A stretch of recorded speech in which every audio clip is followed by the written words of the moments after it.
Hi, my name is Wiplove Lamba, and you may remember me from last session with JP. And in that session, we talked about how motivational interviewing was developed in New Mexico by Bill Miller. And we talked a bit about how it developed in an environment where there was where there was a lot of AA and 12 step that worked wonderfully for some people, but MI was somewhat different. And so what this is a deep dive just in terms of the overview of what are the nuts and bolts of motivational interviewing. So Miller and Rolnick define motivational interviewing as a collaborative, goal-oriented style of communication with particular attention to the language of change. It's designed to strengthen the personal motivation and commitment to a specific goal by eliciting and exploring the person's own reasons for change within an atmosphere of acceptance and compassion. With motivational interviewing, you want to think of it almost like a gentler, more productive conversation, more productive conversation about change.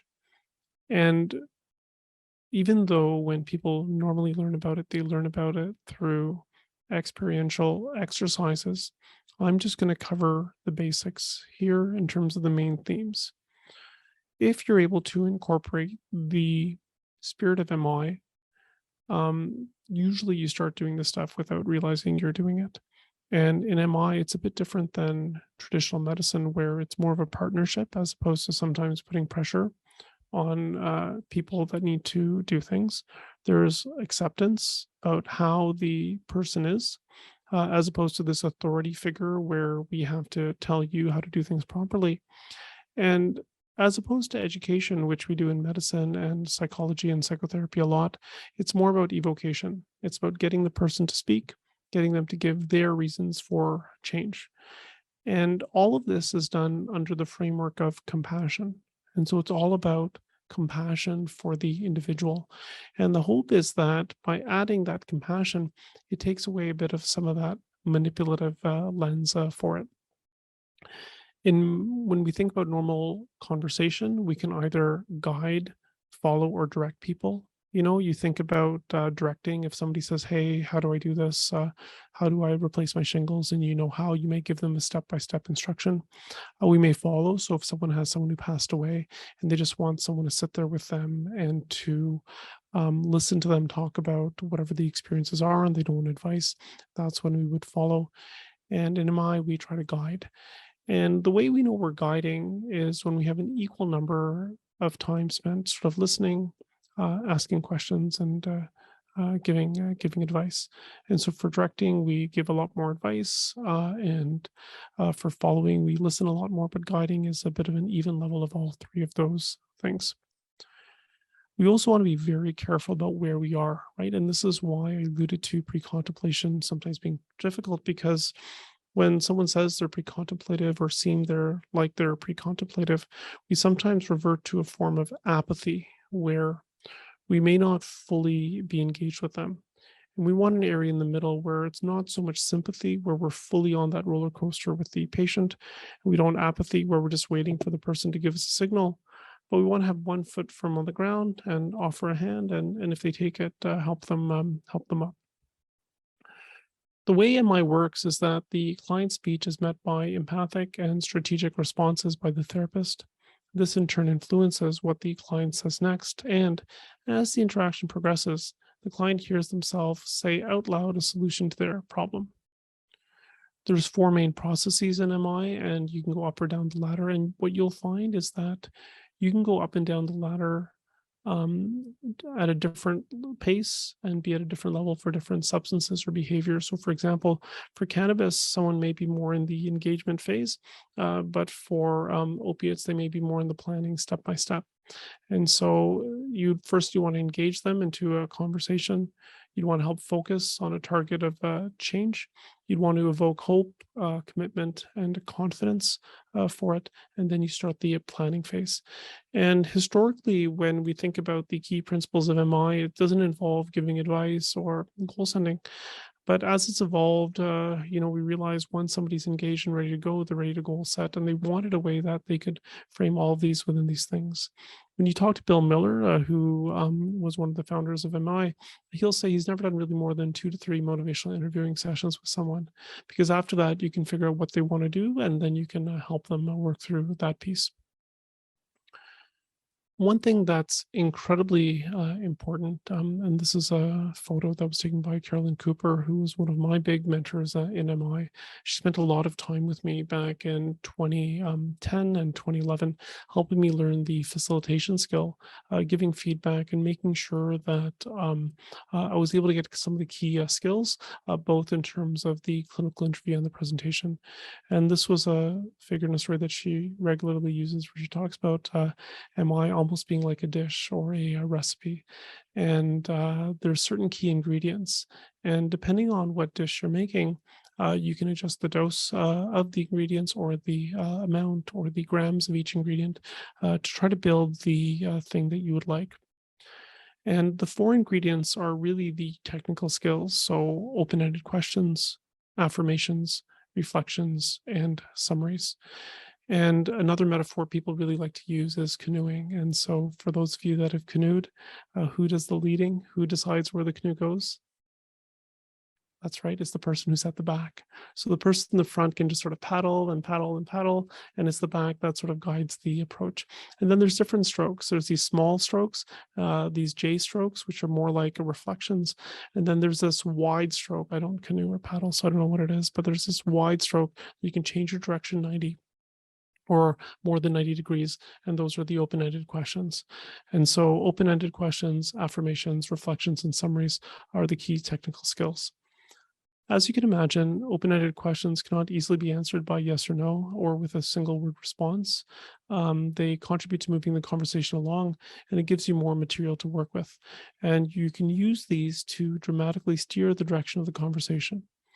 It also allows you to explore in depth rather than detail, right? As opposed to saying how many of these, it's more like what did you have, or what did you do? And then you get more of a richer narrative that can allow you to dive deeper into some of those nuances. Affirmations are incredibly important. And when JP was talking about it in the last talk, he used the term validation. In MI, it's very similar. We call it affirmations. And affirmations are a genuine positive reflection of a person's strengths, efforts, values, identities, or aspirations. It's a lot deeper than compliments, and they really function to stabilize the relationship. I find them particularly valuable for people that have had a lot of failures in their life, people who have not heard positivity in any area, and they're so critical of themselves. And to hear a healthcare provider share a genuine affirmation can be really quite positive. When you think about people that have accomplished so much, when the depression hits or the substance use takes over, sometimes taking a shower is an accomplishment, and validating the work and effort required to do those things can have a lot of value. It's also important to be very, very authentic as well. There is some evidence to suggest that affirmations can bring out change talk. And the rationale behind this is that if people are going to make a difficult change, they need to know their strengths. Reflection was probably the hardest skill for me to develop. And as a psychiatrist and a clinician, you're used to asking questions. These can be open-ended questions, closed-ended questions, and you get very good at doing a diagnostic interview. What you don't get so good at is how to make statements to steer the conversation.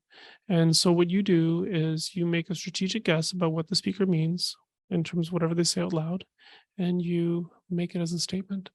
And these statements gently steer and move the conversation forward towards change.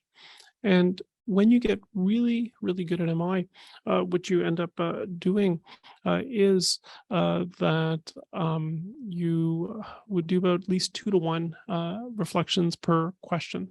And if you watch people like Bill Miller do it, he's about 4 reflections per question.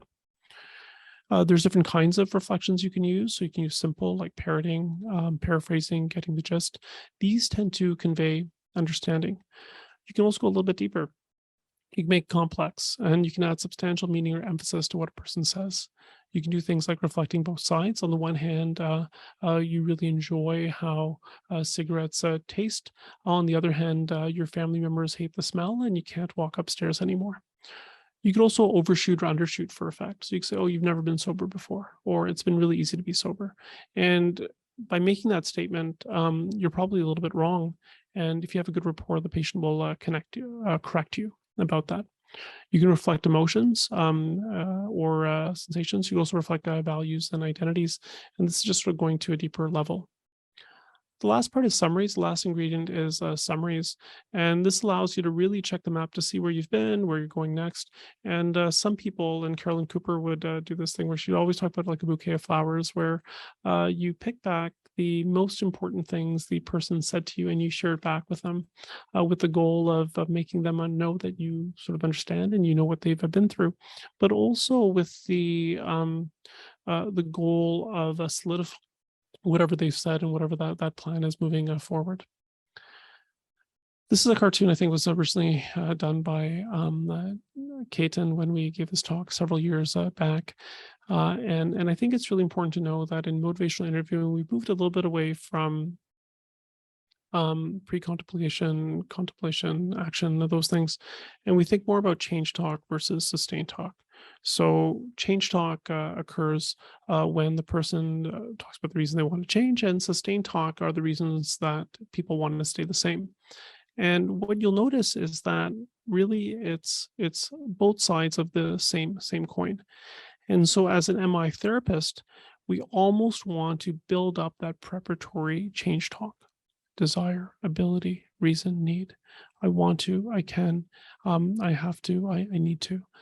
And once we build it up enough where the person saying all these reasons they need to make the change, they have the skills, all that kind of stuff, that's when we move into the mobilizing change talk, where we really try to get them activated. We try to make a commitment, and we try to make them take steps and commit to it. And what we find is that if we start getting to the action plan part, and we start getting all these yes buts, well, yes, but I'm too tired. Yes, but I need to relax. Yes, but I need to socialize. Or yes, but I don't know how to say no. Whatever it might be, it means that we need to move back to the preparatory change talk and build up that motivation a little bit more. And with the ingredients, the open-ended questions, affirmations, reflection summaries, those are the types of things that come out of the therapist's mouth. And these things like change talk are what you're looking to hear from the patient or the client that you're working with. So desire is I want to, ability is I'm able to, reasons are if I did this, then that, because this, need is I have to. Commitments are I will, I'm going to. Activations is I'm ready, I'm willing to. And taking steps is I've started to. And the whole idea is to get them all over that other end, to that other side. So www.motivationalinterviewing.org is a website where you can learn about motivational interviewing. They have the motivational interviewing network of trainers, and it's really designed as a community where everyone's content helps the other and builds on the other as well. And for those of you that want to learn more, I hope that's something that interests you. And I think what we may try to do moving forward is, because now you have a thing that covers the main content, we'll see if we can demonstrate some experiential exercises where you can see how other people absorb and get some of that knowledge.